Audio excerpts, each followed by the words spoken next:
ദശകം 12 ശ്ലോകം 8.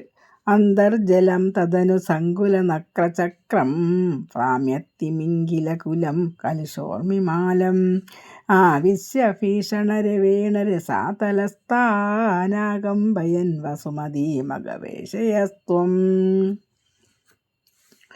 കഴിഞ്ഞ ശ്ലോകത്തിൽ വരാഹമൂർത്തിയുടെ വെള്ളത്തിലേക്ക് കുതിച്ചു ചാടി ഭൂമിദേവിയെ അന്വേഷിച്ച് വെള്ളത്തിലേക്ക് കുതിച്ചു ചാടി എന്ന് പറഞ്ഞു. ഇതിൽ തദനു അപ്പോൾ ഭഗവാൻ വെള്ളത്തിലേക്ക് ചാടിയപ്പോൾ ആ വെള്ളത്തിൽ അങ്ങോട്ടും ഇങ്ങോട്ടും തദനു സങ്കുല നക്രചക്രം അങ്ങോട്ടും ഇങ്ങോട്ടും ഓടി നടക്കുന്ന ആ നക്രം മുതലകളുടെ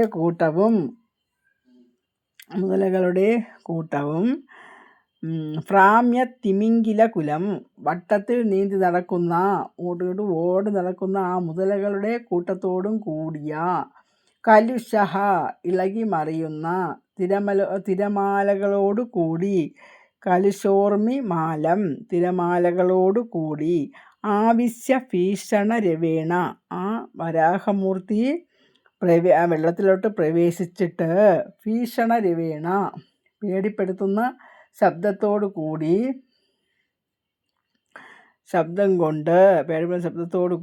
രസാതലസ്ഥ ആ പാതാള ലോകത്തിൽ താമസിക്കുന്നവരെ നാഗമ്പയൻ എന്ന് വെച്ചാൽ കിടുകിടാ വിറപ്പിച്ചും കൊണ്ട് വസുമതി മഗവേഷയസ്ത്വം ആ നെന്തിരുവടി ഭൂമിദേവിയെ അന്വേഷിച്ചു. ത്വം വസുമതി ഗവേഷയസ്ത്വം നെന്തിരുവടി ആ ഭൂമിദേവിയെ തിരഞ്ഞു എന്നാണ് ഈ ശ്ലോകത്തിൽ പറയുന്നത്.